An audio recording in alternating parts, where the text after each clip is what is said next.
David Pastrnak will officially be a Boston Bruin for 8 more seasons after he signed a contract extension that was announced shortly after Tyler Bertuzzi was acquired from the Detroit Red Wings. Let's talk about it here on a bonus episode of Locked On Boston Bruins. Whoops. You're Locked On Bruins, your daily podcast on the Boston Bruins. Part of the Locked On Podcast Network, your team every day.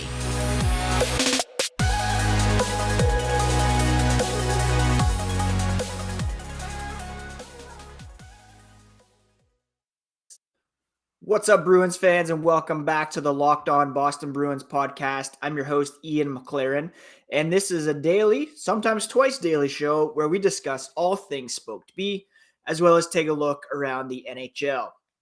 Today is Thursday, March 2nd, the second time I have joined you to talk about the Bruins. This morning, Tyler Bertuzzi acquired from the Detroit Red Wings. Shortly thereafter, it was announced that David Pastrnak had signed his contract extension. He'll remain in black and gold for an additional 8 seasons. $90 million works out to an $11.25 million AAV.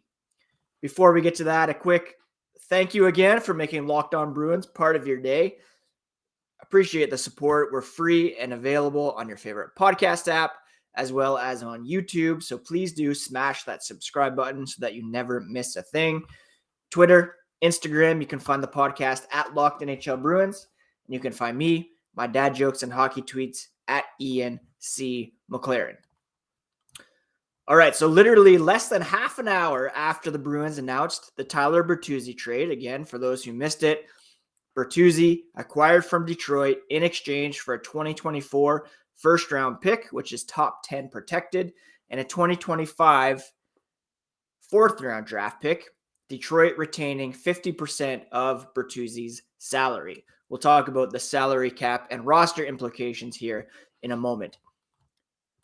Less than a half an hour later, Don Sweeney announcing the 8-year contract extension for David Pastrnak through the 2030-31 season with an annual NHL cap hit of $11.2 million. Pastrnak, of course, is in the midst of a career season, 42 goals, 38 assists for 80 points through 60 games, and could have become an unrestricted free agent this summer and possibly could have commanded more on the open market. But thank goodness they finally got a deal done. Pastrnak currently ranks 7th in points per game this season, just a touch back of Matthew Tkachuk, Tage Thompson, only Nikita Kucherov, Leon Draisaitl, Nathan MacKinnon, Connor McDavid averaging more points per game. So he's among the league's elite. He ranks second in goals behind Connor McDavid, who has 52 after scoring 2 goals in each of his past 5 games to extend his lead over Pasta, who's at 42 goals right now. Pastrnak, of course, one of, if not the best wingers in the NHL. He leads the team in even strength goals, even strength points, power play goals, and power play points, averaging 19 minutes and 48 seconds of ice time. It's his third career 40-goal season, and he's likely going to hit 50 for the first time. He already ranks in the top 20 in Bruins franchise history in goals, 9th at 282, 3rd in hat tricks, 18th in assists, and 14th in points. And he now has the opportunity to finish his career in black and gold under contract until 2030-31. He joins Charlie McAvoy and Hampus Lindholm as the Bruins with the longest term on their deals. Pavel Zacha signed through 2026-27 up front. Lindholm, McAvoy, both signed through 2029, 2030. So those are three very good pieces to build around. Jeremy Swayman's a restricted free agent this offseason. He'll be due a nice next contract, hopefully a bridge deal to ease some of the cap burden. There's a question of who's going to play center moving forward, but you had to re-sign David Pastrnak, and they got it done. And we'll talk more tomorrow about this contract and what David Pastrnak was saying. Don Sweeney said their goal all along was to make him a lifelong Bruin, likely have another contract after this one, but I mean, all signs point to him being in black and gold for the entirety of his contract.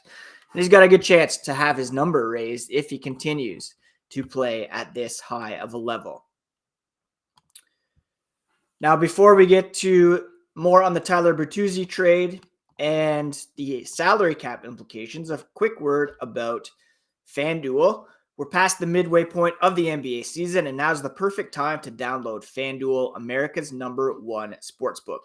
New customers get a no-sweat first bet of up to $1,000. That's bonus bets back if your first bet doesn't win. Just download the FanDuel Sportsbook app, which is safe, secure, super easy to use.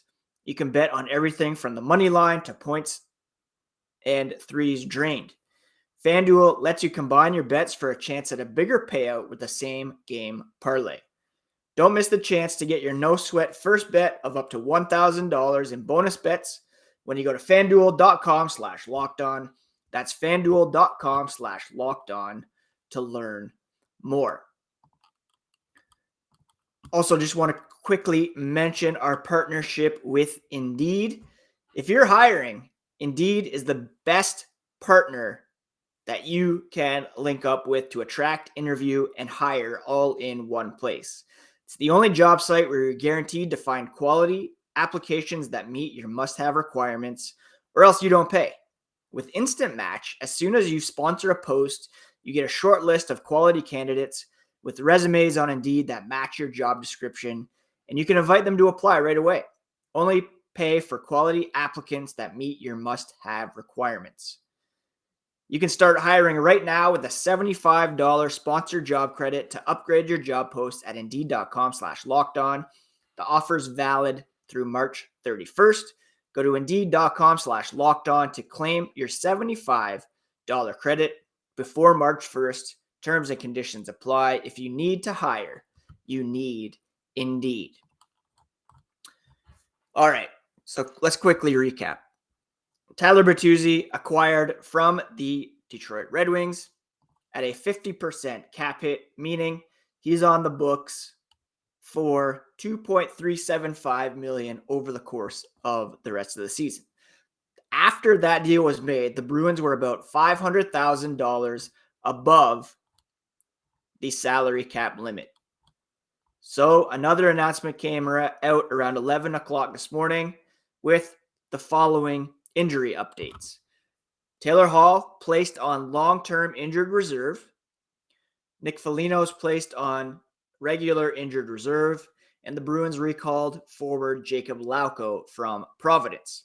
Now, Taylor Hall suffered a lower body injury in the game against Vancouver over the weekend, was sent back to Boston, and missed the team's last two games, one in Edmonton, one in Calgary. Foligno was injured, I believe, in the game against Calgary the other night. Now, Don Sweeney said he's hopeful that neither player will require surgery, but it's possible that they may be out until the playoffs, which means with Hall being put on LTIR and Bertuzzi's cap hit coming on the books, the Bruins still have about $2.86 million in available cap space ahead of the trade deadline. Now, Don Sweeney said he is unlikely to make any more moves if Foligno and specifically Hall come back before the end of the regular season. You need that wiggle room there. Could be some, cap manipulation here, but these two guys are legitimately injured. Taylor Hall getting a second opinion. The Bruins may have the Kucherov-esque luxury of keeping Hall and his salary off the books for the balance of the regular season and then activate him for the playoffs like we saw last year. It's kind of a convenient timing, but I do believe he's legitimately hurt. It's not just, he has to be legitimately hurt in order for that to occur. So that's how it's working, friends. Taylor Hall, long-term injured reserve. Nick Foligno out for the foreseeable future. Bertuzzi traveling to Boston today. He won't make his debut tonight against the Sabres. He'll likely play Saturday afternoon against the Rangers. Jacob Lauko back up with the big club, and he'll draw into the lineup tonight, as I guess will AJ Greer to fill out the forward ranks. Derek Forbort will get a seat as the Bruins continue to rotate defensemen in and out after the acquisition of Dmitry Orlov. I didn't want to wait till tomorrow to bring you all this. A lot of content on the podcast feed and on the YouTube channel today. Thank you so much for subscribing, for tuning in, catching all the updates. And we'll be back tomorrow to recap tonight's Sabres game, to talk more about the Pastrnak extension and his quotes from his availability afterwards. And it's probably time for a cup check as well, with the deadline looming. I don't expect anything else to happen, but if it does, I'll be sure to jump on the YouTube and record there as well. Happy Thursday, friends. It's a great day to be a Bruins fan. We'll talk to you again here tomorrow on the Locked On Podcast Network, your favorite team every single day.